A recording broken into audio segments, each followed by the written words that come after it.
Good morning, everybody. Happy Tuesday. We have an amazing show for everybody today. What do we have, Krystal? Indeed we do.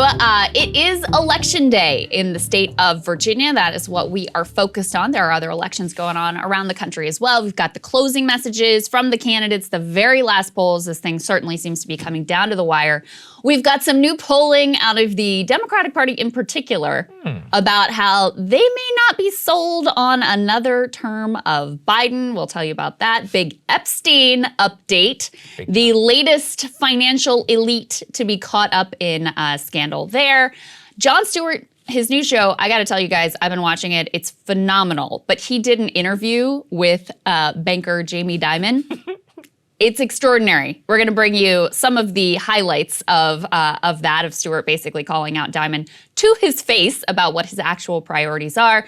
We got a great guest on today, Tim Mack. He's written a book. He's an investigative journalist. He's been focused on the way that the NRA has turned into an utter and complete grift, wildly divorced from the actual interest of their members. So whatever side of that issue you're ultimately on, it's a phenomenal look at the way that these DC institutions just become totally corrupt and self-dealing. But we wanted to start with the reconciliation negotiations. As I just mentioned, yesterday, Senator Joe Manchin, who, Joe Biden had assured us was on board with this deal, that everybody was aligned, all of these things, he decided to come out and give a press conference and basically pour cold water all over this entire deal. Let's take a listen. With the factors in mind, and all of these factors that we've spoken about, I've worked in good faith for months with all of my colleagues to find a middle ground on a fiscally, and I repeat that, a fiscally responsible piece of legislation that fixes the flaws of the 2017 Trump tax bill that I thought was weighted far too far for the high-end earners and the needs of the American families and children. However, as more of the real details outlined in the basic framework are released, what I see are shell games, budget gimmicks that make the real cost of the so-called $1.75 trillion bill estimated to be almost twice that amount if the full time is run out, if you extended it permanently, and that we haven't even spoken about. This is a recipe for economic crisis. None of us should ever misrepresent to the American people what the real cost of legislation is. While I've worked hard to find a path to compromise, it's obvious compromise is not good enough for a lot of my colleagues in Congress. It's all or nothing, and their position doesn't seem to change unless we agree to everything. Enough is enough. So he says, I'm open to supporting a final bill that helps move our country forward, but I'm equally open to voting against a bill that hurts our country.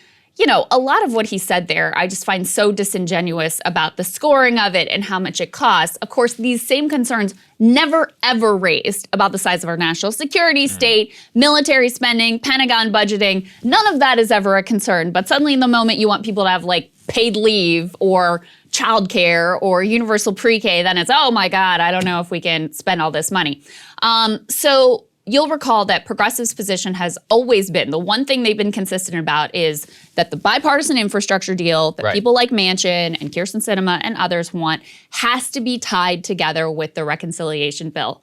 Well, yesterday, effectively out of nowhere, they completely abandoned that position, folding. Let's take a look at this tweet that has the details here from Pramila Jayapal. She is, of course, the chair of the Congressional Progressive Caucus. She signals that Manchin's comments will not impact progressives, that they still plan to vote for the infrastructure bill and the $1.75 trillion plan. She says, the president says he can get 51 votes for the bill. We are going to trust him. We're tired of continuing to wait for one or two people. Just so you know how perplexing it is that they suddenly folded and changed position, because their position had always been, we got to actually get a vote from the Senate on the reconciliation bill before we move on the infrastructure package.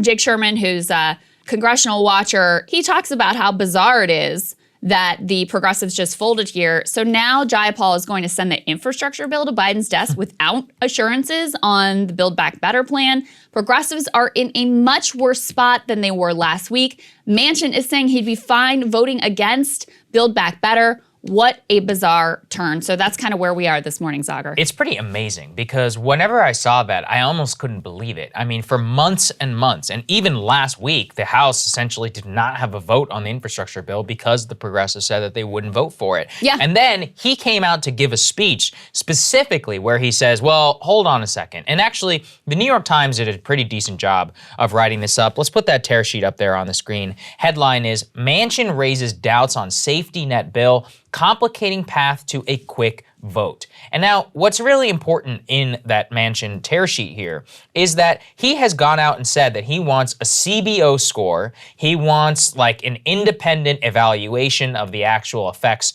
of the bill, all kinds of different tactics and things which are designed in order to significantly delay one eventual passage. And also, people should remember, we still have to deal with reconciliation itself. And I want to make sure people can understand reconciliation, the way that it has to move through the United States Senate means that there's all this arcane Senate procedure that comes with the passage of such a bill. You have to have something called a voto-rama, where people are allowed to add amendments to something, which means that can take 24 hours or so. You have to have different committees move each individual piece of the legislation, part of the legislation, out of their committee, all of which a Republican can object to and make it take even longer. So we could be looking at a 2 to 3 to even possibly a month or more timeline on the bill itself, given Manchin's objections. But at the same time, he's demanding the vote right now on infrastructure. And of course, the progressives knew this, and they said, well, we're going to make them wait until they pass both bills. But effectively, they have given up all leverage. What stops Joe Manchin from saying, actually, yeah, I'm not going to vote for this thing now that we've gone ahead and passed my priority?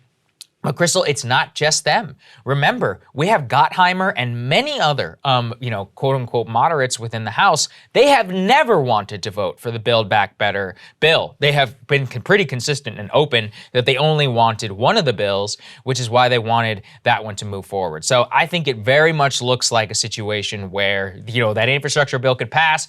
Oh, and then all of a sudden, CBO scores something this way, which by the way has happened so many times here in Washington, back with the tax cuts bill where they're like, actually the CBO is fake during the Trump years, the Bush tax cuts. I mean, this has happened over and over again. I know it can sound a bit arcane, but really what it means is that in effect, Manchin is demanding things which are going to, even if he does vote for it, it's going to take a long time. The progressives said, okay, fine, though, because of reasons, we will go ahead and vote for the infrastructure bill, which leaves the future of the Build Back Better agenda, which is, all the social spending, very much in doubt, while the infrastructure bill is very possible. Yes, I mean, look, it could still pass. I have no idea. But okay, one more piece of the story, and then we'll talk about what progressives may be thinking here. Things are going so badly with the Biden administration that even Democratic donors are basically abandoning ship. Right. We have some reporting here from Brian Schwartz over at CNBC that we can throw up on the screen. Democratic donors are pulling their dollars for the midterm because they're so disgusted with the total lack of ability to pass anything and get any sort of significant agenda moving through Congress. So everyone effectively dissatisfied with where things are. And what hangs over all of this is Democratic donors threaten to hold back midterm donations over infighting in Congress and also the Virginia race. Right. And that's what I was about to say hangs over all of this. So it doesn't look particularly great for Terry McAuliffe in Virginia today. He may pull it off. As I said yesterday, this is already a disaster for Democrats. And if he loses, it's got Scott Brown in 2008 vibes all over it. Very much. So this is already a really bad situation. And progressives, being the scaredy cats that they are and hating anytime the media is like mean to them or has anything critical to say about them, they're worried that they're going to get blamed for a loss if Terry McAuliffe does lose in Virginia, that the blame's gonna be pinned on them. Why did you guys hold up the agenda? Why did you insist on having these bills tied together? Why didn't you vote on the infrastructure package last week? And so they've sort of preemptively folded so that they can avoid any sort of, oh my God, we can't have the media mad at us. Ryan Grimm made this point in a tweet that we can take a look at, basically saying that this has all of the hallmarks of progressives being fearful of being blamed for that law, saying the CPC changing course and now pushing for a vote on both the bipartisan bill and reconciliation before Manchin is on board. Feels like a caucus cracking under the threat of being absurdly blamed if McAuliffe loses. Now, here's the other calculation here, Saagar, which is apparently Biden and Pelosi have really assured progressives that, look, Manchin is saying whatever Manchin is saying. He's posturing for the West Virginia, more red leaning state for the home audience. But in the end, if this comes to a vote, he is going to vote for it, and so is Sinema. That seems to be what the message is behind closed doors. What gives them that confidence? I have no idea. That might be true. I mean, we have seen Manchin before sort of posture in this way so he can assert his independence from the Democratic Party, play to the home state, and then ultimately fall in line with what they want him to do. But, I don't have any confidence. I don't know why progressives have any confidence that that will ultimately be the case when it's been very clear that business interests are looking for any way they possibly can to kill the larger agenda. And then you still got Kyrsten Sinema hanging out there, and Lord knows what that lady will do when she's just looking for her next payday, seemingly. Yeah, correct. And this is the issue, which is that how can you possibly take the assurance unless it actually comes from the mouth of the two of them themselves? I actually tend to believe Joe Manchin whenever he speaks publicly, every single time. Anytime he's raised an objection, that objection has been legitimate in what he has been saying. So I don't know why they would say that, I have an assurance he's eventually going to do it. He literally said, I still may not vote for it. So I'm going to be inclined to believe him whenever he says that publicly because he has already done that in the past. And, look, all these closed door things, what good is the word of the president when he's not the person actually making the vote? What good is the word of Nancy Pelosi when she's not the one who is making the vote? So very tenuous ground on which to bet on. We are seeing a massive fold in real time in the public sphere. And, this whole thing about posturing, I don't believe it because 75% of the American people don't even know what's in this bill, or they know, quote, some of it, which essentially means that it's just like floating in the ether and nobody really has any idea. I mean, all of the politics of this have been completely ridiculous in the way that I think really everybody is handling themselves. And you are just seeing, once again, like a total collapse in fortitude ahead of, the holiday season and more. I think a lot of it just has to do with they need a check, on the scoreboard. They don't really care whether it's a good goal or not necessarily. Right. And guess what? That is really going to come back to bite them in the future. Let me talk about a couple substantive things to your point there. Number one, if the infrastructure bill passes and the Build Back Better plan does not pass, that is a net negative. That actually makes climate change worse. So if that's your issue, and as progressives, they've always said no climate, no deal. If that's something you really care about, which frankly I think we should all be very concerned about, just passing the infrastructure bill actively makes things worse. So the scenario that progressives, the possible scenario progressives have set up here by caving potentially makes the climate situation even worse than it was before if just infrastructure passes. That's number one. Number two, we talked about Matt Bruenig has been all over analyzing the childcare proposal that is one of the few things that actually remains in the Build Back Better agenda. And he's found a major additional glaring issue with it outside of the fact that it's very likely to raise costs significantly by thousands and thousands of dollars for middle-class families who, because of the way it's so complicated and it's means tested, et cetera. Another way that they made it complicated is by kicking the administration of it to the states. Well, we have been to this play before. We know that when Democrats pass social programs at the federal government, they say, hey, now states, you've got the chance to go and implement it. A lot of red states say, no, thank you. We're not going forward with this, even if it would dramatically benefit their citizens. Obviously, we saw this with the Affordable Care Act. So you have any number of red states who may just not take up this program altogether. And it happens that, disproportionately, Black and brown children are in southern states where you're led by Republicans, so he did the math and said effectively a majority of Black children may not be impacted by this program, may not have the benefit of this program at all. So even the provisions that got left here, and I never want to leave the substance out, what is left in this bill, you've got 1 year extension of the child tax credit. You've got universal pre-K for 6 years. You've got this child care proposal. You've got not Medicare, dental and hearing and vision. You've just got hearing that got left. And you have a variety of tax cuts, none of which get to the extreme wealth concentrations that we've talked about here. Medicare prescription drug pricing ultimately left out. Free community college ultimately left out. Climate provisions dramatically slashed. So the whole thing is incredibly uninspiring, and it looks like the progressive collapse here is being driven by the fear that they will be blamed for McAuliffe's loss if that does in fact happen today, which also I think gives you a sense of the total lack of confidence that Democrats have going into Election Day about Terry McAuliffe and Glenn Youngkin. Well, that's a good segue. Why don't we get to it? Very good segue. Okay, so as I mentioned before, today is Election Day in my home state of Virginia. I need to get my act together and go vote at some point today. And this is big news. Our friend Kyle Kondik over at Larry Sabato's Crystal Ball, they did their final analysis of this race. Let's go ahead and throw that tear sheet up on the screen. And in it, they have long had this race as lean Democrat. They have moved on election eve the race to lean Republican. Wow. They think that the metrics they're seeing slightly favor Glenn Youngkin. Let me read a little bit of what they say here.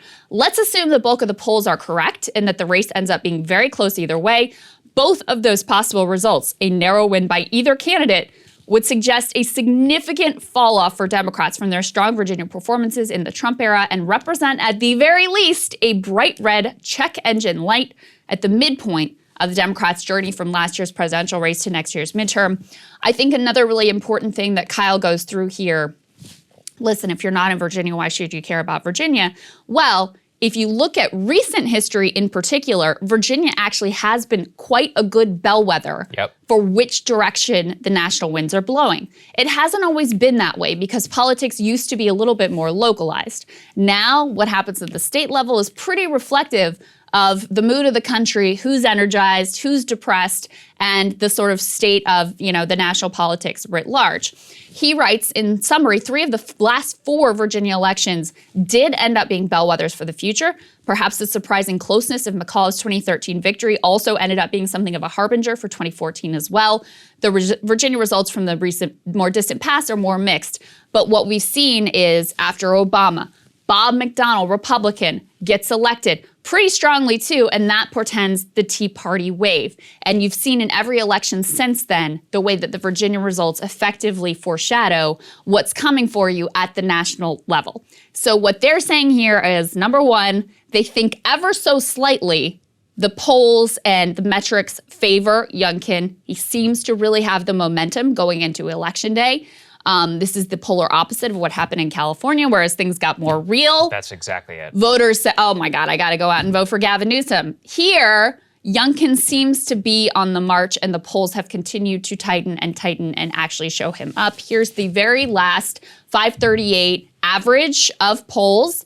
And it has the race very close. 1 point. But with Youngkin up by 1 point. We can throw that graphic up on the screen. You can see McAuliffe led almost the entire time up to the very end. And now you have seen Youngkin surge. Of course, we had that Fox News poll that was definitely an outlier that had Youngkin up by 8. That would certainly be affecting those averages. But you can see just how close this thing ultimately is. It really is amazing in the closing days of what's happening here with the 1 point increase on Youngkin. And, there's been, look, everybody got burned by polls back in 2020, but one of the important things that we would try to emphasize is that whenever it shows tight races for Democrats or leading Republicans, I tend to believe it a little bit more. And that's not wishful thinking. It's given the fact that throughout the last 5 years, we have seen a consistent undercounting of Republican support in the Trump era. Now, this is going to be the very first test. Without Trump on the ballot and in national politics, is the Trump effect on polls going to hold? I'm going to say probably yes, given the way that so much of the coalitions have shifted. to that Bob McDonnell point. You know, he won Fairfax County last time, whenever he became the governor of the state of Virginia. This time, per Dave Wasserman over the Cook Political Report, Youngkin could lose that by 35 points and still win the governor's race, because the coalition of the voters has completely shifted in who exactly is going to be voting for the Republican Party. And that shift, which happened so dramatically in the last 10 years, has just not yet accounted in a lot of these polls. So when you see Youngkin up by 1, if you consider Trump logic, he could be up by 5. I mean, it's actually not outside the realm of possibility that he wins by 8 points. Now, it would be pretty crazy if that happened. At the same time, he could also lose by 2 or 3. And that would tell us that we've actually seen almost like an Obama reversion to the mean of 2012. So this is a big test for polling and the state of that as well. But, finally, it all just comes down to, what is this all about? Believe the candidates when they say what they're actually putting their money towards, what they want voters to hear. For Terry McAuliffe, it's one thing. Glenn Youngkin is tied to Donald Trump. And Virginia, we hate Trump. Remember? Here's his closing ad. Let's take a listen. How did we end up here? The lies, the division. It starts when we give room for hate to grow. You also had very fine people on both sides. And for some, they embrace it. I was honored to receive President Trump's endorsement. But leadership requires taking a stand. I have a message to all the white supremacists and the Nazis who came into Charlottesville today. Go home. You are not wanted in this great Commonwealth. And not giving oxygen to the lies. The single biggest issue, The most important issue is talking about the election fraud. So let's just audit the voting machines. This election is about lifting up all Virginians and protecting our democracy. What we stand for and what kind of Commonwealth our kids will inherit. Let's choose a better way. I'm Terry McAuliffe, candidate for governor, and I sponsored this ad. Trump, Trump, Trump, Trump, All Trump, about Trump, Trump. Charlottesville. January Charlottesville was 5 years ago, 6th. just so you know. Yeah, well, and also, I mean, it's just, what's depressing, there's a lot depressing, but what was depressing about his message, and I'm about to show you Youngkin's message as well, neither one of them mentions a single policy issue. Not one. In the state, even, like a state issue. Nothing. Nothing about what they would do for voters. It's just, this guy's bad and I'm good. Yep. Youngkin, in an attempt, I think, to sort of refute the ties to Trump and the insinuation that he's racist and xenophobic and all of this, his is, showcasing the diversity of Virginia. Lots of people from all different backgrounds sort of featured in this ad of Youngkin looking like the nice, suburban dad that he's portrayed himself as in this campaign. Let's take a look at that. We have been traveling all over this Commonwealth of Virginia. And I'll tell you, it has been amazing what's happening everywhere we go. Because crowds are like this everywhere we go.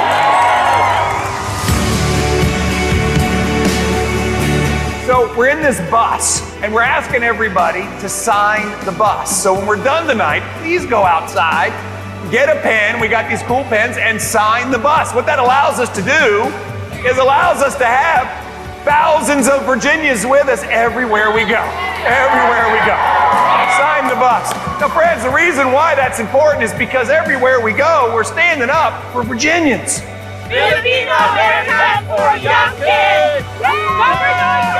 This is no longer a campaign. This is a movement.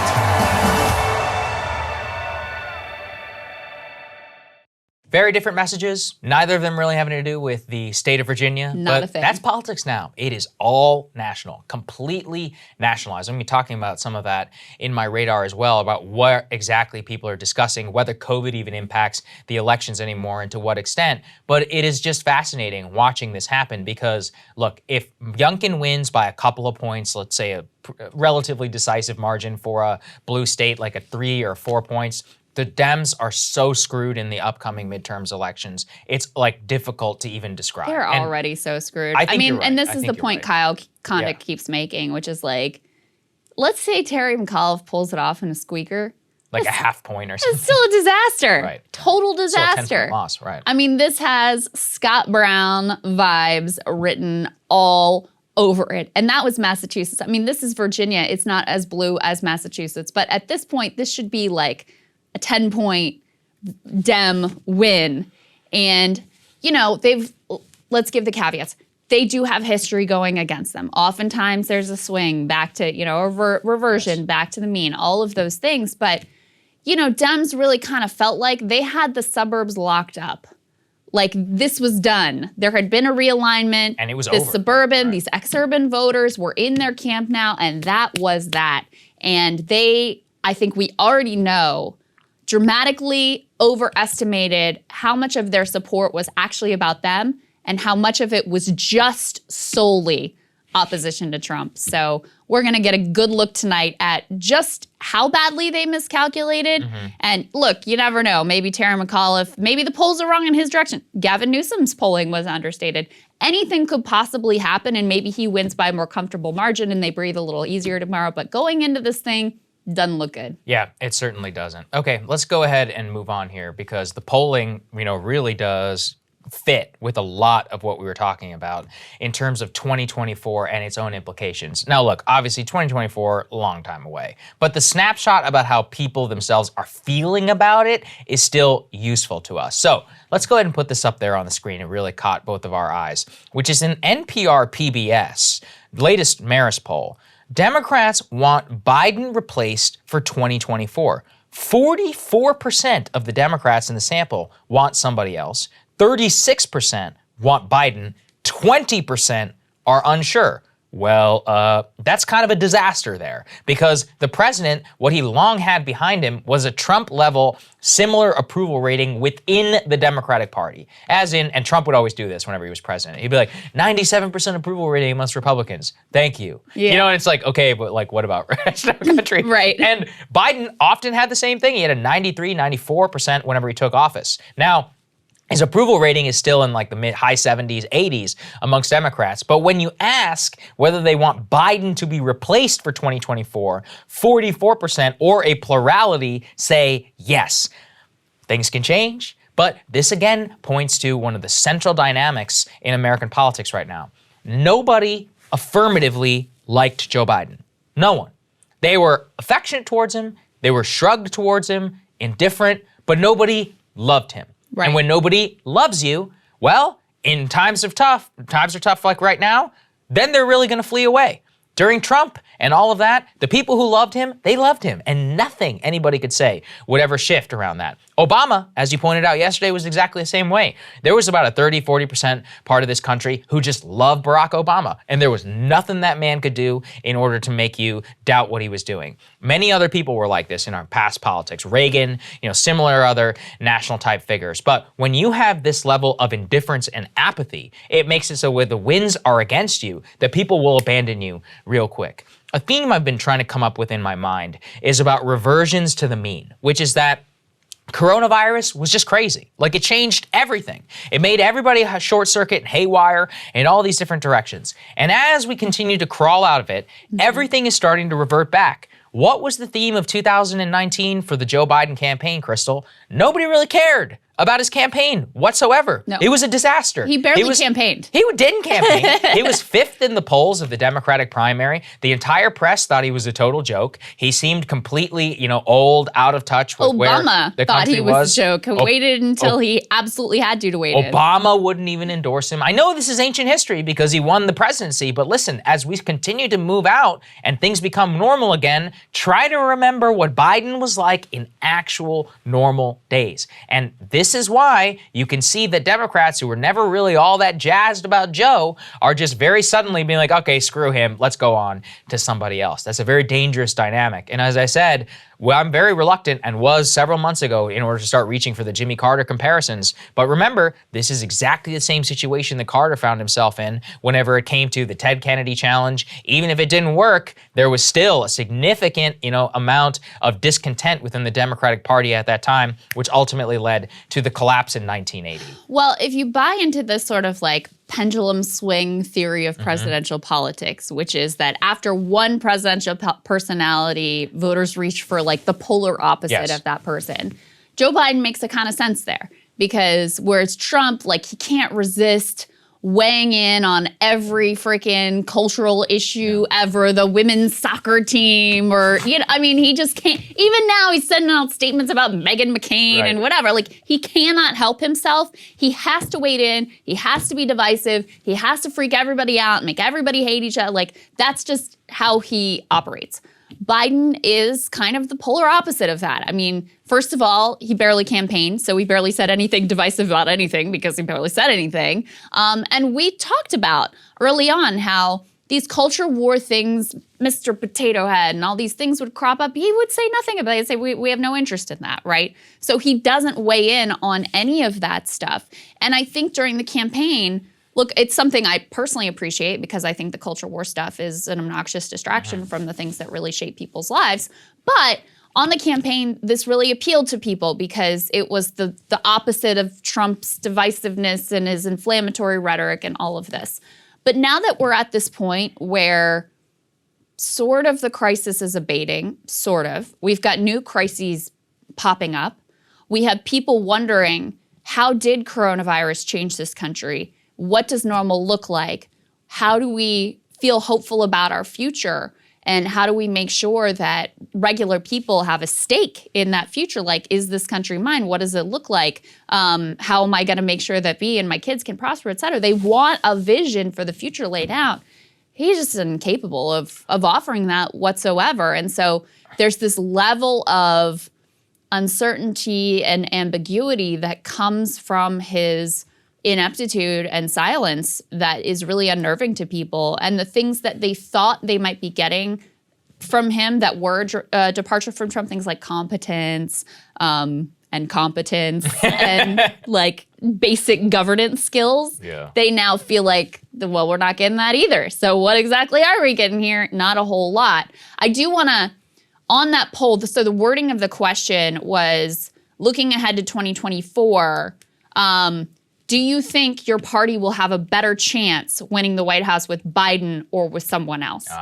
So they're not necessarily saying, like, we hate him and we want him out, but this is no more comforting. You've got a plurality saying that someone other than the sitting incumbent president who has massive advantages as a sitting incumbent president, a plurality of Democrats and Democratic leaners say, we think we'd be better off maybe going with somebody else. That's an extremely important point in terms of how people think someone will fare in the election is almost as important as whether they like them or not in terms of electability and all of that, especially in the context of Trump, who Democratic voters hate. And guess what? Republican voters, they're sticking with Trump. Here we have from the same NPR poll. Go ahead and put that up there. Do you think Republicans have a better chance of winning the presidency in 2024 if Donald Trump is the party's nominee or if someone else is the party's nominee? Trump, 50%. Someone else, 35%. So effectively, the polar opposite. A slight majority and definitely a plurality of Republican voters there saying that Trump himself is the best Republican to go ahead and run in 2024, which gives you a lot of the people who number one, like Trump, people who are like, on Trump, and even Republicans who are like, I particularly like him, but I also can't stand the Democrats. That is really what coalesces a lot of these GOP voters. And let's put the next one up there because actually, this is the state of American politics writ large. Amongst independent voters, quote, in general, which party do you think is the bigger threat to democracy? Democrats, independents say 41%, Republicans 37%. But here's the really pathetic part. Amongst overall voters, as in whenever you include everyone, 42% said Dems, 41% said Republicans. In other words, each party and a relative majority of the entire American electorate believes that if they're a Republican, that the Democrats are the number one threat to democracy, and if you're a Democrat, the Republicans are a number one threat to democracy.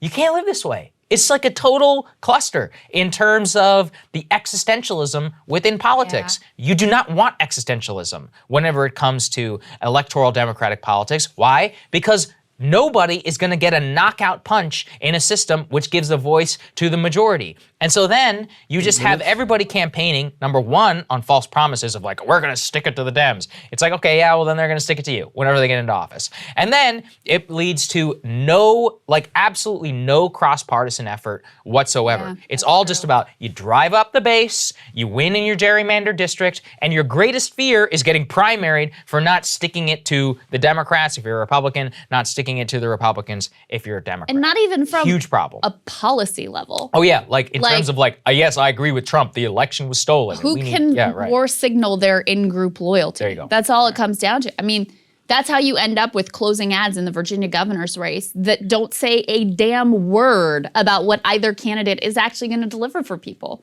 Because, and the media has fueled this and played into it for ratings. How many segments we see on Fox News about evil Democrats and how they're a threat to your way of life, and that this is, the greatest threat facing you as someone who happens to have different political ideology than you. And how many segments do you see on CNN and MSNBC that's like, calling out this racist Karen or whoever who won't wear a mask or is mean to so-and-so, or look, there are a lot of assholes out there. There's no doubt about it. That's a bipartisan situation there. Very bipartisan. But the news media has decided, this is the Taibbi thesis that I think is so important and 100% correct, that in order to maintain their own ratings, the best thing they could do now that the Cold War is over, now that the war on terror sort of sentiment, the fear around that, the juice in that has kind of run dry, that the best thing that they can maintain their ratings is by turning ourselves on each other.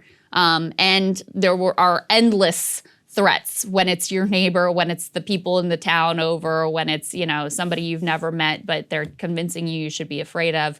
And that's how you end up with a situation where voters are going to the polls, not so much with what these politicians might deliver for them and how they can make their lives better, but just to serve as a check on the bad guys who are going to destroy the country. Yeah, that's right. And speaking of the media and the stuff that they don't cover, you see what I did there? This is a great segment that we're about to do. So it's fascinating. Now, the Epstein connections to the financial world have long been known. Here in the United States, the latest time that we saw an actual financial regulator move on somebody with regards to their ties to Epstein was with Deutsche Bank a couple of years ago in the Department of Financial Services in the state of New York, who revealed all sorts of different ways that Deutsche Bank was using Epstein to, solicit clients, how they didn't report him to the FBI, even though his handlers would be like, hey, how much cash can we take out without alerting the feds? Just so you guys know,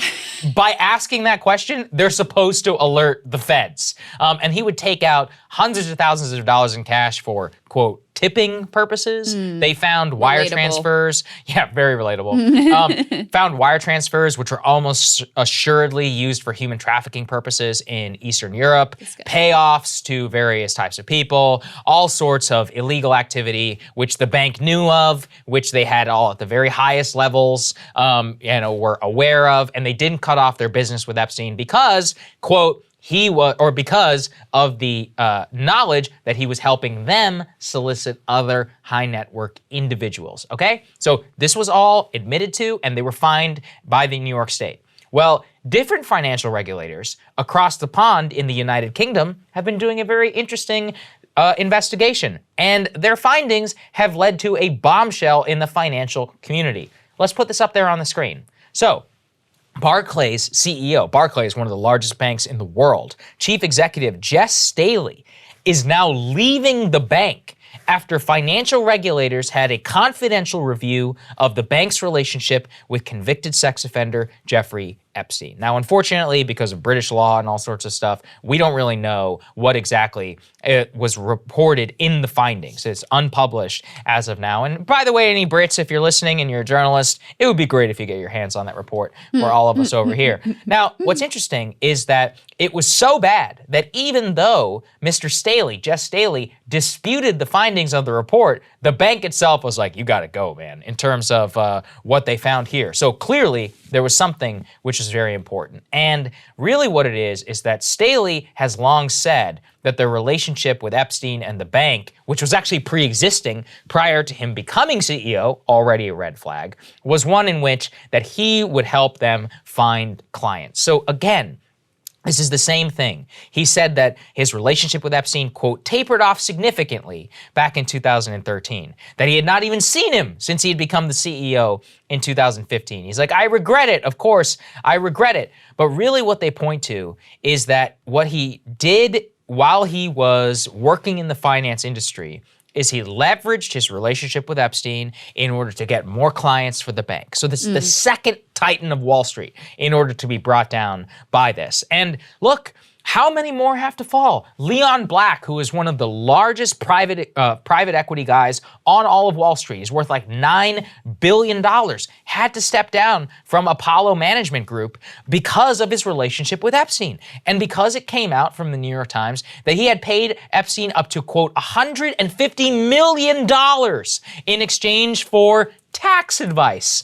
Once again, when you're worth $9 billion, you can literally go to anyone at the highest levels of the tax industry to help you dodge your taxes. Why does this guy who knows nothing about taxes need $150 million in order to advise you? It's the same story.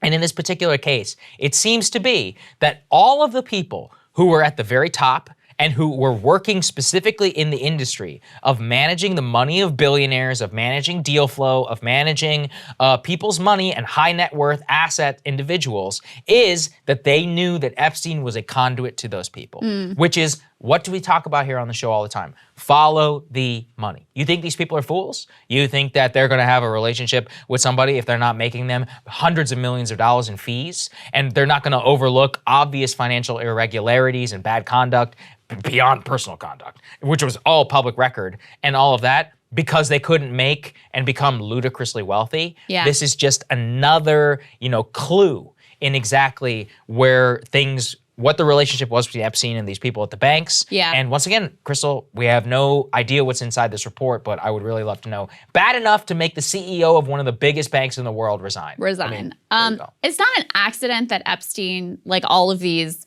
famous or wealthy people, elites, that so many of them have an Epstein connection. Yes. Because this was his strategy to continue his crimes. To be protected by, I'm actually going to talk about Katie Couric's memoir. She had an Epstein dinner. Why? Because he was cultivating media personalities so that he would get favorable coverage. Having all these ties to the financial industry, having all these ties to people like Bill Gates. I mean, you go down the list and there's like an Epstein picture for every rich, famous, wealthy individual. And it's because this was his strategy to try to cocoon himself in this sphere of elite protection, and it worked for a really long time. With regards to this particular individual, if you read between the lines in this report from Reuters, what they seem to suggest is that Staley had told people that his relationship with Epstein had tapered off significantly after he left JP Morgan in 2013, and that he hadn't even seen Epstein since taking over as CEO of Barclays in 2015. It would appear that that was a lie, and that may very well be why this report is so damning to him, because he seemingly covered up, according to some other reporting, additional meetings, ties, interactions with Epstein after the point at which he said he had nothing to do with him. And that timing matters because, what year was it that he actually was convicted for sex crimes and had the plea deal down in Florida? Back in 2005, 2006. Right. So you would think that after that, everyone would be like, all right, we see what's going on here and we don't want to have anything to do with you. But the further you can push your relationship into the past, the more that you feel like maybe people will excuse it because you didn't realize how bad things were.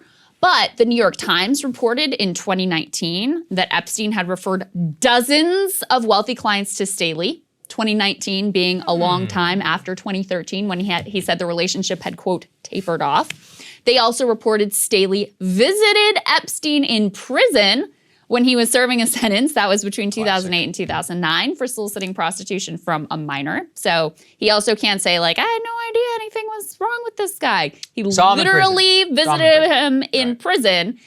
And Bloomberg reported he visited Epstein's private island in 2015, also after the time that he said his relationship had, quote, tapered off. Amazing. So it looks like this guy got caught in a whole bushel of lies about the nature of his relationship. And I mean, we see this with Bill Gates as well, who's like, oh, I had like a handful of dinners with him. And yeah, barely knew the guy. Where meanwhile, it's like, no, this was his boy. He was hanging out with him. He was going to him for marriage advice. Going to marriage advice. Flying across the world to try and get a Nobel Peace Prize, brokering deals. I mean, endless in terms of their connections there. It's the same thing here, which is, those connections that you're pointing to on the island, visiting somebody in prison. These people had full knowledge of what was up.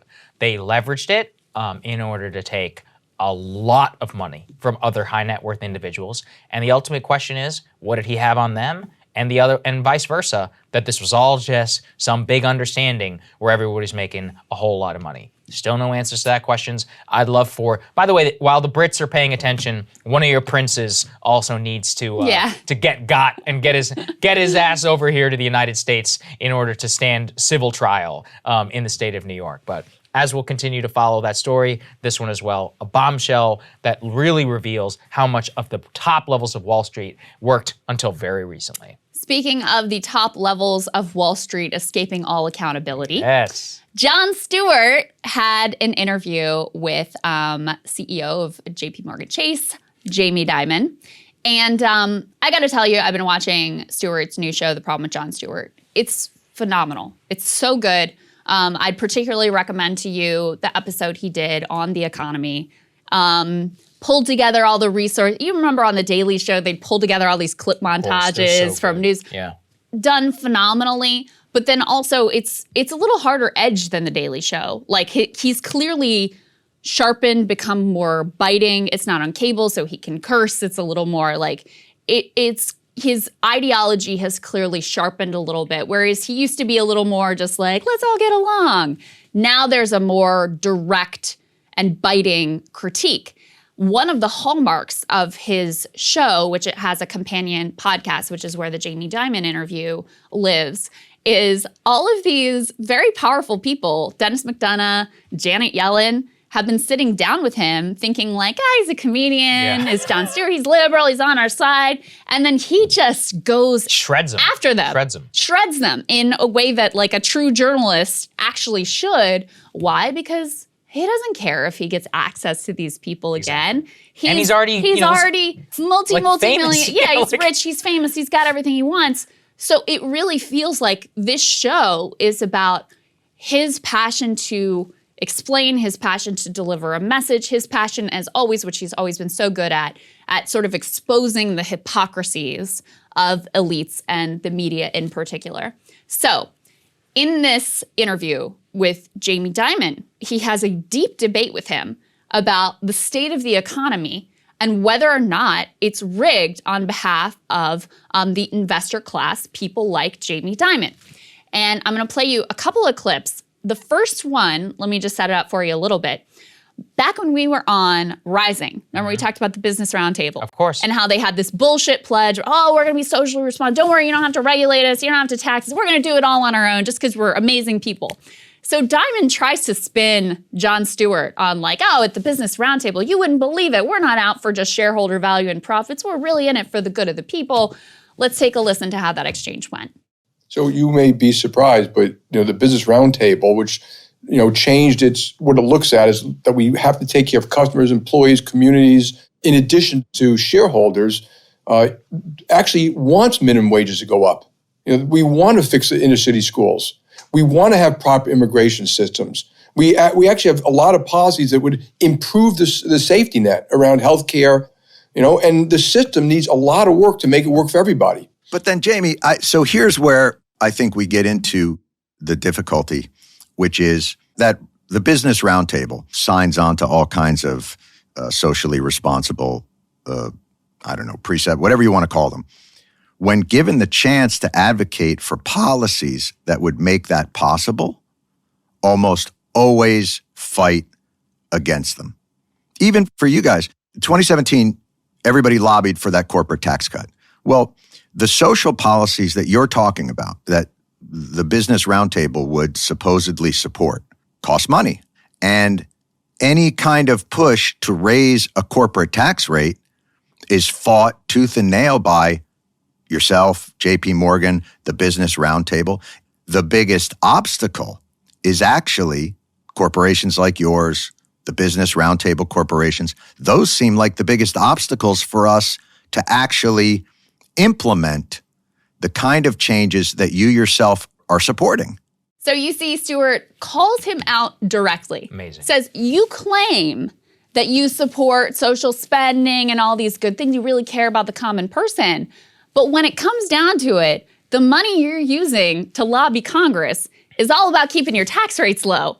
So where is this similar priority around these social spending goals that you claim to have? He calls him out straight to his face. I remember that was one of the first big monologues I ever did back over at Rising on the Business Roundtable. And they were like, we're going to be socially responsible, and shareholder profits no longer, are what we're going to be our guiding lodestar or whatever. We're going to focus on workers. Well, it's been a couple years. How did it all work out? I'm so happy that he called out that specifically, because essentially what Jamie Dimon and Bezos and everybody else who's on the Business Roundtable do is they use that as a crutch in order to point to specifically whenever they get confronted over these things. They go, hey, look, our lobbying organization, we've already changed the mission. But in practice, it always comes down to lower corporate tax rate. Right now, what are they lobbying against hardcore? A minimum corporate tax of 15%. That's too far for the Business Roundtable, because these banks and Amazon and more, and Jamie Dimon himself, he's a billionaire many times over, these guys are all in it for one reason, for profit. And hey, just be honest about it. Yeah. But don't try and tell us about how, you're for social responsibility and more, and 2008, that was so unfortunate, and that's why we've changed. I want people to have health care. I want people to do this.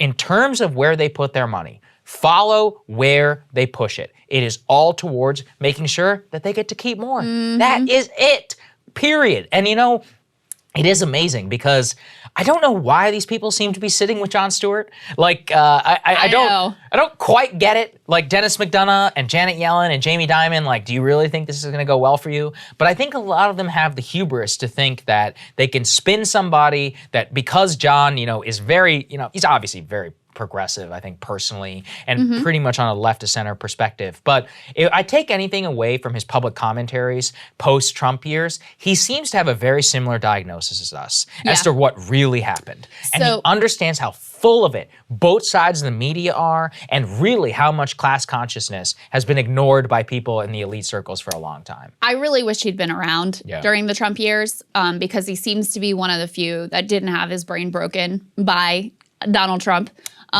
He also obviously has left of center progressive views, but he is totally willing and, ready and able to call out the Democratic Party and hold to account people like Janet Yellen and Dennis McDonough, who are in the Biden administration. Jamie Dimon also is a Democratic donor.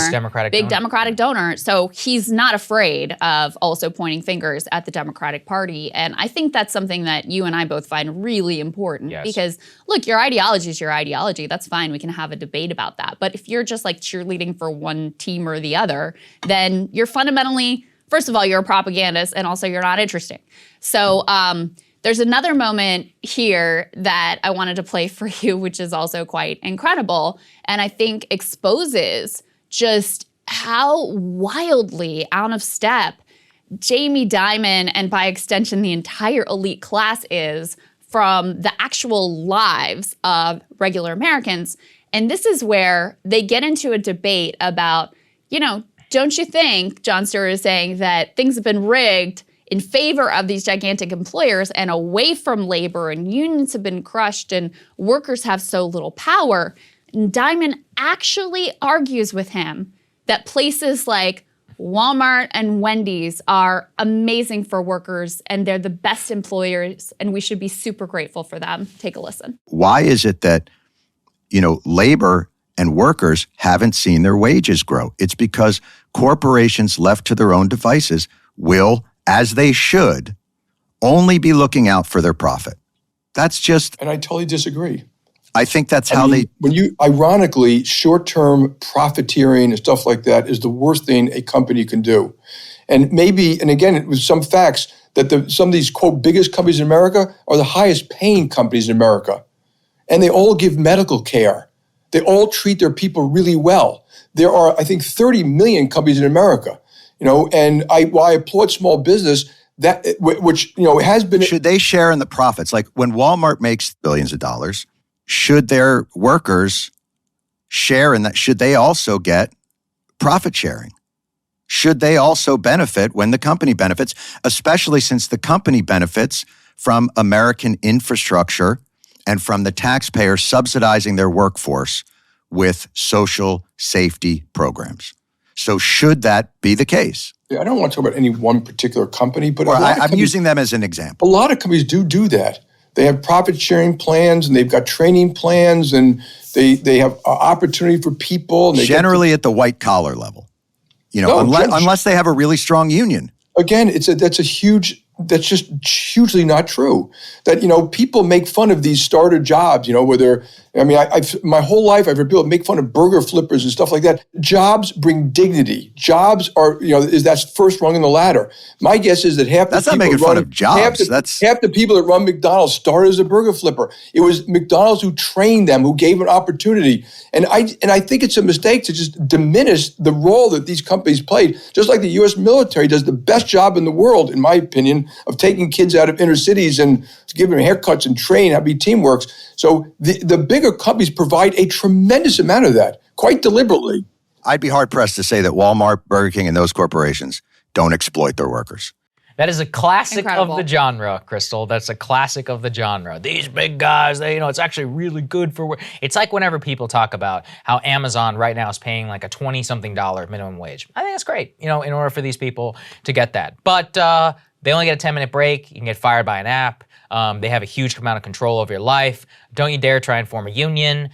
Make sure that whenever you're at the workplace that you're a good little soldier and you do exactly what you're told. And, if all of you guys come together and say that actually we want a 15-minute break, every single one of you is fired. And, we're the only employer in town, so good luck trying to go anywhere else. You used a word a moment ago, which is hubris. Yeah. And that is really what comes off in this exchange. Like, Jamie Dimon has clearly never had an honest conversation with a Walmart worker or any other service industry worker about what their life is like, how hard it is to survive, the type of hours that they're working, the inhuman way that they are treated when they are on the job, because he can just arrogantly wave of the hand, of course these places are amazing for the workers. Right. And Stewart, just stating the obvious, I'd be pretty hard pressed to say that these types of companies don't exploit their workers.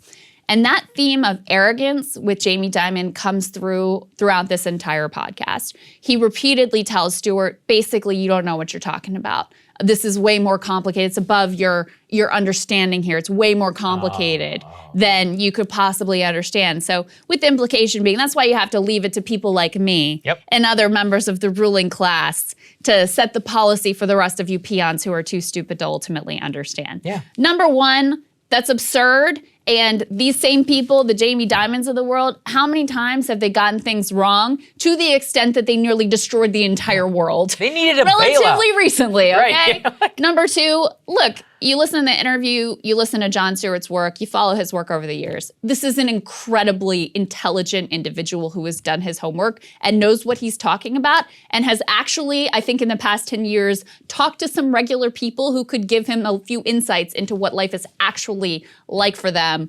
Unlike Jamie Dimon, who seems to have none of that connectivity. Yeah. So listen, I pulled two of the highlights that I thought were most revealing, but I got to tell you, the whole hour interview on the podcast is extraordinarily worth your time. There were many moments that I was like, oh, that's perfect. Like, that's incredible. It's so satisfying to actually listen to this guy be told that he's full of shit to his face. Yeah. Well, props to Jon. Keep it up, man. Seriously, because that is, It's so important here, and it's also very telling to me. He was a darling for elite media in the Bush years because he was calling out Fox. But nowadays, he doesn't get nearly the amount of promo, nearly the amount of love, because now he's calling out everybody. And, you know, I'm here for it. I'm here for the new Jon. We're here for it. We support you, Jon. That's right. All right, Saagar, what are you looking at? Well, there is an important concept that I touched on in yesterday's show that bears teasing out more today on Breaking Points. That is the dictatorship of the small minority. The concept has been around for a long time, but it was articulated very well by Nassim Taleb. It's pretty simple to understand, but basically, if a small group of people really passionately believe or want something, while the rest may kind of disagree or at most apathetic, then the small group is actually going to win out over the larger. That is why there are vegetarian options at fast food restaurants. Or as Taleb famously pointed out, nearly all drinks in the US are kosher, despite only 3/10 of the US population abiding by kosher. As of late, I've been especially thinking about this with respect to politics and vaccines. Now, most of the US population is vaccinated at this point. Latest numbers indicate it's like 220 million out of 330 million people in this country have had at least one dose of the coronavirus vaccine, so roughly around 2/3. Now, getting vaccinated is definitely the majoritarian position, and it's that thinking that led the White House and the Biden administration to think that a vaccine mandate would be very popular. Hence, the new OSHA rule, which is set to go into effect soon, that mandates of employers with over 100 employees must require employees to either get vaccinated or provide testing for those who don't want to get the vaccine. But here's the problem for the White House. While most people have gotten the vaccine, the people who haven't really don't want to get it. And they care so much, they're going to crawl over broken glass to vote, while those who have not really don't care that much either way about those who haven't. Now, this particularly struck me yesterday when it was discussing the Virginia governor's race. Recent polling there showed that those who have had one dose of the vaccine support McAuliffe by 14 points, but those who haven't back Youngkin by 77 points. In other words, those who have not gotten vaccinated care a lot more about that and are willing to act en masse to try and block efforts to get them to do so, while those who have are mostly ambivalent. The same is beginning to manifest on a national level. While the original vaccine mandate had 70% support, it has gone into practice and they have become more real. Things have actually changed dramatically. Even NBC's latest poll finds that 47% support a vaccine mandate, 50% oppose. Furthermore, among those who strongly support or strongly disapprove, only 34% of respondents strongly support one, while 41% strongly oppose. So in other words, those who oppose are directionally with the larger and more vocal group. So if you look at it in practice, the breakdown shows exactly what I'm talking about. When people were asked if they would support a congressional candidate who backs a nationwide mandate, 32% said they would be more likely to support them, while 40% said they would be more likely to oppose them. And while mass walkouts and quitting have not manifested in the same way that people predicted, there has still been some disruption. Police officers and firefighters across the nation have lost their jobs in limited numbers for not getting vaccinated. Their cases have generated a lot of attention. Now, overall, I think it manifests this way. Whether there is a mass quitting or not, the debate and the firings and the high-profile attention and more is just a chaotic environment. And Biden was elected for one reason, specifically to stop the chaos. That's it. Nobody really liked the guy. Most people voted for him because he wasn't Trump. All he really had to do was give people $2,000 checks in the vaccine, and instead, later on, buckled to Fauci, and he brought back the masks. He embraced COVID-0 as a de facto policy of the government, and in doing so, in my opinion, he has spelled his own demise. Here's the truth. Coronavirus infections are winding down. All of society is trending negative in the worst direction in many respects. Most people are more pessimistic than ever today about the U.S. economy. 71% of Americans in the latest NBC poll said the country was on the wrong track. Now, Biden has zero enthusiasm, and in general, there is a sense of chaos that will just simply not end. In other words, lack of normal is dragging this country down. And the more and more that pandemic theater intrudes on our lives, and the more that we see chaos either way as a result of these decisions, Biden is screwed. And worse, America is way worse off. Politically, the best thing people can do is move on. Don't just believe me. Look at the voters themselves. The Virginia's governor's race is more about critical race theory and Trump than it is about COVID. Or take New Jersey, which has less culture war. Current polls show that the economy, taxes, and schools rank as the top priorities for voters there.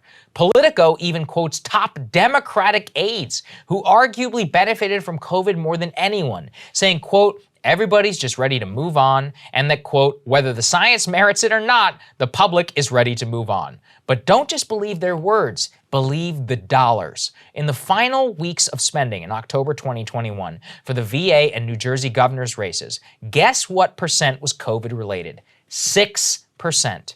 2019 is back with a vengeance, except this time it's 2019 plus all the problems that COVID unleashed. Remember how poorly Joe Biden was doing nationally before COVID, and think about what a return to normal really looks like for him. The coronavirus ruled out our national politics for nearly 18 months, and today, I think it's beginning to be over, and the backfire is just beginning. And it's really amazing, Krystal, the more that you look at the polling data and you see how very quickly, we were talking about this earlier, there's a reversion kind of back to old politics, and Biden is just screwed in that environment. Yeah. He's got no answer. He never did. Really what it was is, I'm not Trump and coronavirus is crazy and I'll do a better job than him. But on economic questions, on forward-looking questions, on even culture war, I mean, the man is just completely absent, not showing any sort of real leadership. And in that, nature abhors a vacuum. So what happens? The entire, winds are going to shift against him.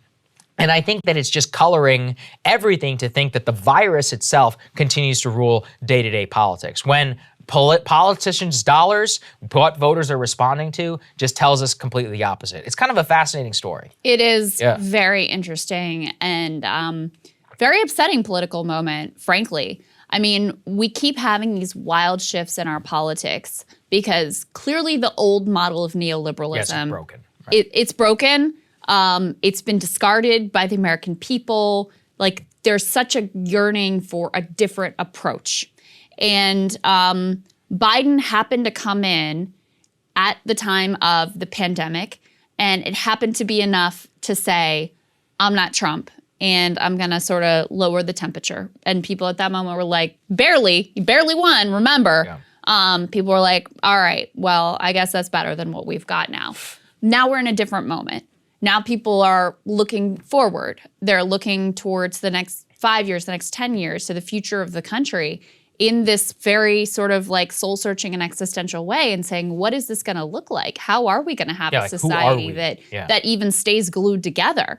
How do I make sure that my kids have hope for their future and that they're going to have a job that allows them to have, a sort of stable middle-class life? And there's no answers here from Joe Biden. I mean, the bottom line is Democrats learned absolutely nothing from the disasters of the early Obama presidency. They learned nothing. They learned nothing intentionally about how they themselves directly paved the pathway to Trump. And right now, Joe Biden and the Democrats, with their inaction, with their broken promises, with their lack of vision, are paving the way right back to Trump or something worse. Mm-hmm. I mean, right now, Trump is odds-on favorite to win in 2024. Easily. That's how bad they have failed, that people are already like, I guess the other guy again. We'll try that one. We'll see how that goes. It's pathetic. It's the dude who ineptly handled one of the worst pandemics in modern history is the guy that they're considering bringing back. Just think about that. Yeah. All right. State of affairs. Krystal, what are you taking a look at? So guys, when I was in high school, every morning before school, I would watch Matt and Katie on the Today Show. Now, I didn't grow up in a political household, and so this was actually really kind of my first little spark of a budding interest in news and politics. When I was in college on spring break in New York City with girlfriends, we actually woke up at 4 a.m. to grab a spot at 30 Rock to hope for our 10 seconds of fame on the Today Show. We made a sign that said, "Following in Katie's footsteps, skipping class at UVA today," referencing the school that she and I both attended. And though Katie had by then moved on when I was at MSNBC, I got a special thrill out of the few times that I was invited to talk politics on the Today Show. I just couldn't believe that I was actually in that room on that set, sitting next to Matt Lauer. It's cringe, I know. So when Couric's new memoir came out, I was actually really curious. What was really going on at the iconic morning show behind the scenes while I was watching it with awe as a young woman?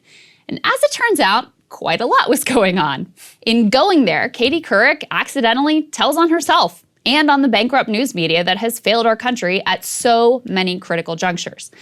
Now, the first thing to know is that I don't think Katie Couric is like an exceptionally bad or evil person. She's just an ambitious person who drew few lines or boundaries when it came to her own career success. In fact, she might be, on average, more ethical and principled than most in the industry, having done some genuinely good things like raise millions for cancer research after her husband died of cancer at a young age. And yet, buffeted by the realities of corporate media and access journalism, she perpetuated the very worst of our media hellscape. For example, the book is full of anecdotes about the levels that Katie and her producers would stoop to in order to win the booking wars. They were willing to lie, cheat, and steal to make sure that the big get ended up on their air first. Anything, virtually, was justified in the quest to exploit grief and tragedy for ratings. Now, we've already covered the bombshell revelation that Couric edited an RBG interview, leaving out explosive comments that the revered Supreme Court justice made about Colin Kaepernick.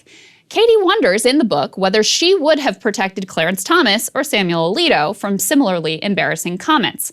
I think we all know the answer to that one. And to complete her full round trip on the corrupt corporate media tour, Katie even spent an evening at a Jeffrey Epstein house party where he hoped, no doubt, to win over a few friendly media allies. But there's a story that's woven throughout this book that I think really gets to the root of how the media operates and why anchors and journalists prefer to punch down rather than to ever hold the powerful to account. So here's the story. Right after George W. Bush was elected for the first time, Couric had an interview with First Lady Laura Bush. And Katie actually did a good job in the interview. It was mostly about fluffy First Lady stuff, but she also made some real news. She got the incoming First Lady to admit that she did not support overturning Roe v. Wade. This, of course, was a break from her husband's position and highly significant after he had just been elected on the strength of evangelical voters with an unapologetically culturally conservative platform. That segment, it became a big deal. It led the nightly news and it remained relevant for years to come. People still talk about it. So was Couric rewarded for doing an effective job as a journalist? Nope. Quite the opposite. The Bush White House was pissed, and NBC execs, they weren't real happy either. Katie writes in her book, quote, "Suddenly, I was persona non grata in the White House. After that, whenever there was a big interview, they swung the door wide open for Matt, and they closed it on me. It bothered me that NBC would let them call the shots that way, but I knew that if Today made a stink, we could be shut out of the rotation. There was pressure inside the network too. NBC CEO Bob Wright once sent an email telling me I'd been too tough on Condi Rice and that they'd gotten a lot of complaints." Now look, these threats were not implicit either. After Katie asked Colin Powell some tough questions about our unfailing loyalty to Saudi Arabia, the White House officially put NBC on notice, calling in to say, quote, "If she continues along these lines, we will have to cut off access." For the remainder of her time at Today, Katie was punished by the Bush White House and the NBC brass. They went right along with it. Now just think about the incentives here for journalists. Katie Couric is as big as they get. Her career, it could survive being shut out of the White House. But for some up-and-comer, losing access would be career death. How many would take that risk and ask that challenging question about Saudi Arabia? Now, years later, once she'd left Today, and after some sucking up to Bushcom's director at the time, Nicole Wallace, Couric finally got an interview with President Bush himself, now in her role as anchor of CBS Evening News. Here's how she thought about that interview, quote, "While it felt good to be back in the business of questioning the President of the United States, I was keenly aware that I was on thin ice. If I got too tough, I ran the risk of being blackballed again. If I soft-pedaled it, I didn't deserve to be the anchor of the evening news." She recounts in that part how she thought of pointing out to Bush how his invasion had galvanized terrorists, but she decided to keep that criticism to herself. After all, she couldn't risk losing access once again.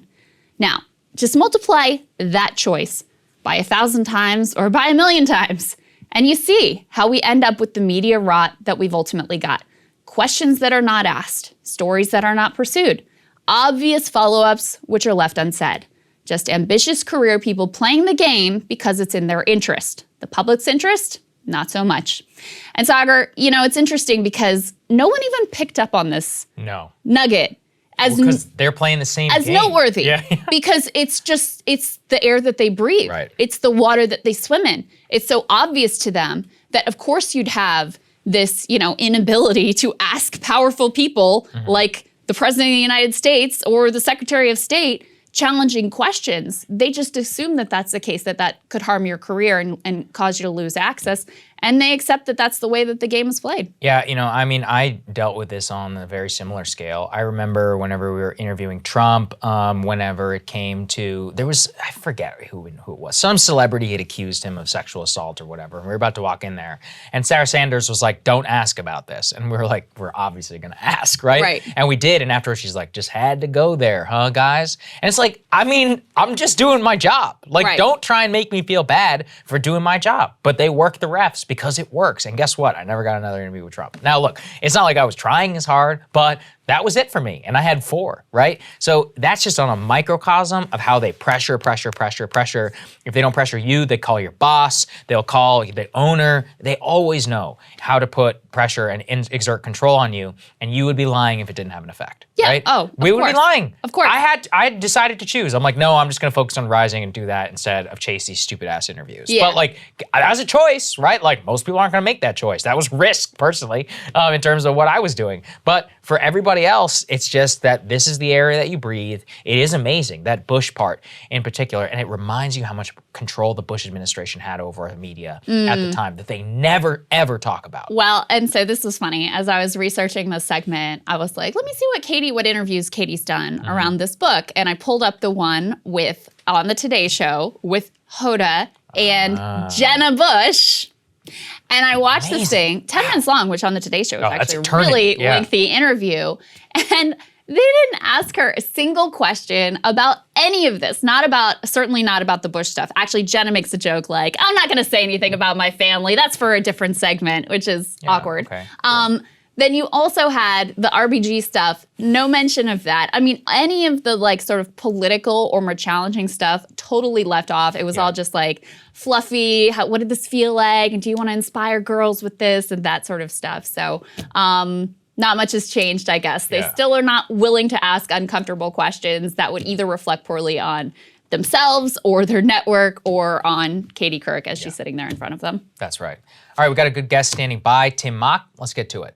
Joining us now is a great journalist, NPR's Washington investigative correspondent. Tim Mock himself is the author of a new book of Misfire, Inside the Downfall of the NRA. Tim, it's great to see you. Thanks for joining us, man. Of course, anytime. Thanks for having me. Absolutely. So, Tim, I think what really important for us for this book was, look, no statements or whatever on guns, but there are a lot of well-meaning people across this country who joined the NRA. It was, for a long time, one of the largest lobbying organizations in Washington, and then it collapsed almost within a couple of years, but it still has quite a bit of cachet in our culture. So, number one, why did you decide to write this book, and what are some of the things that you found? Well, look, the reason I was so interested in writing a book about the National Rifle Association is that it's kind of a black box. We don't really know much about what's happening inside the organization other than what the organization wants others to know about it. We don't know much about the personalities and the people inside. And that's what the book Misfire really does. It gets behind the scenes and explains to you who these characters are. From Wayne LaPierre, this eccentric and anxiety-ridden CEO, to his wife, Susan LaPierre, to many other executives and folks who have ultimately been accused of tens of millions of dollars of misconduct and misspending that have led the NRA into crisis.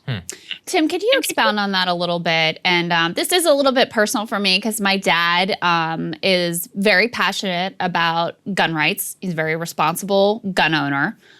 When I talk to him about basic gun safety thing, closing loopholes and things like background checks, he's actually very supportive. But he's also very influenced by whoever the NRA tells him is the best candidate for him to vote for. He's a longtime NRA member. And so I've been talking to him in recent years about some of your reporting and some other reporting about the way that the NRA has basically morphed into just a scam, ripping off their members. What should people like my dad and others like him who really, they are passionate about the Second Amendment. They grew up really, thinking that the right to own a weapon responsibly is something that's important to them and have been longtime members. What should they know about how their dollars are actually being used?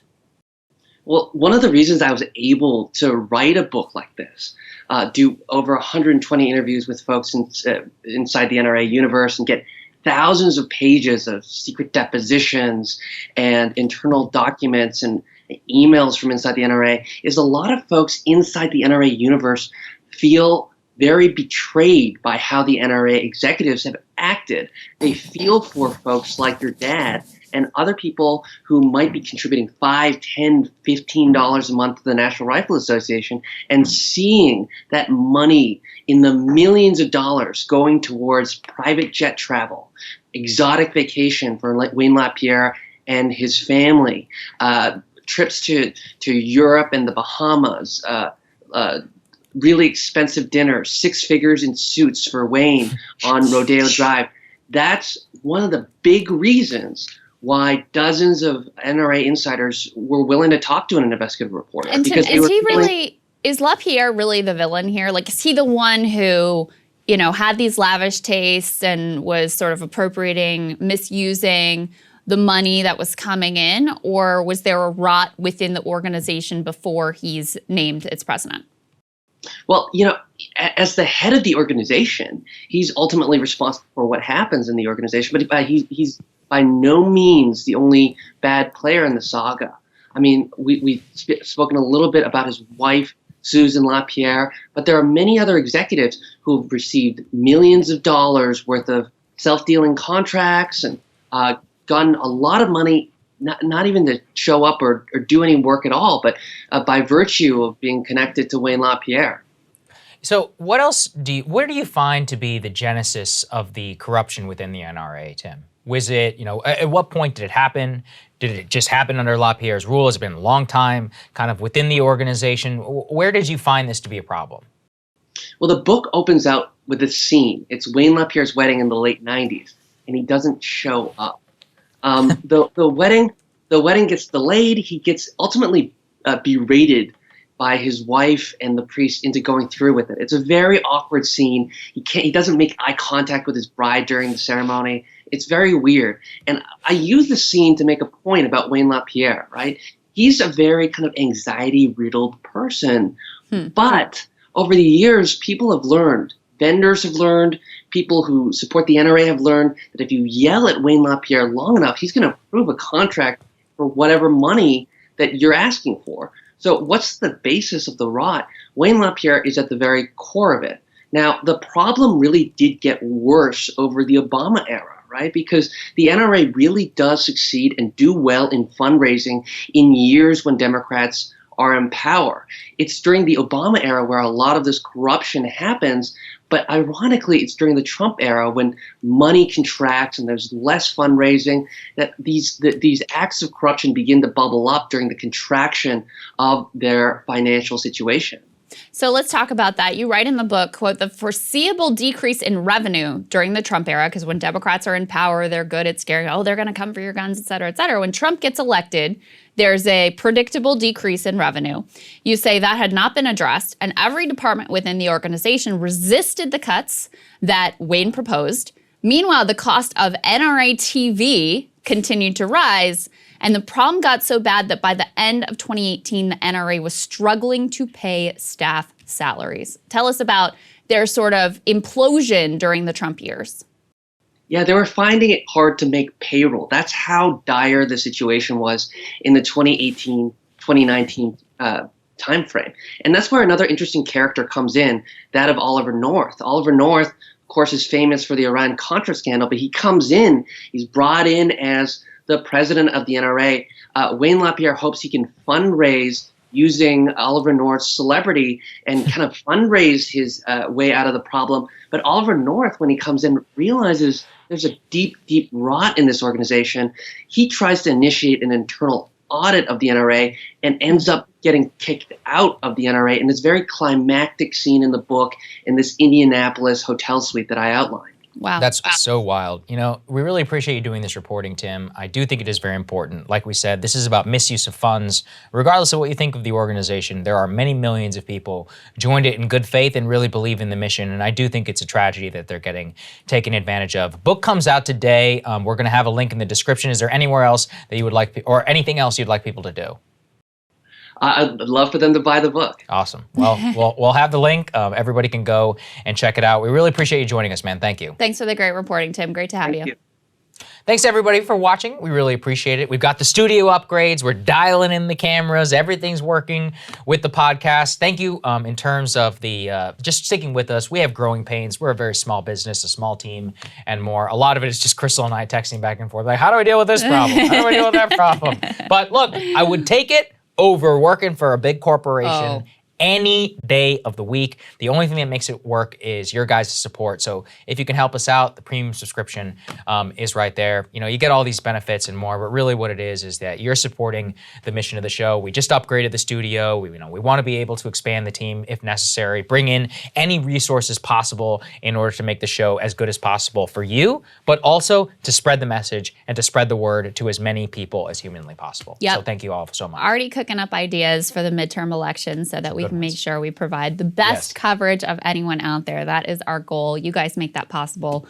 We love you so much. Listen, one note, I'm having a little bit of family health issues. Everybody's fine, but I am going to take Thursday off. Marshall will be here with Saagar, so you'll be in very good hands, and I will see you back here next week. We'll take care of the studio for you. See you Thursday.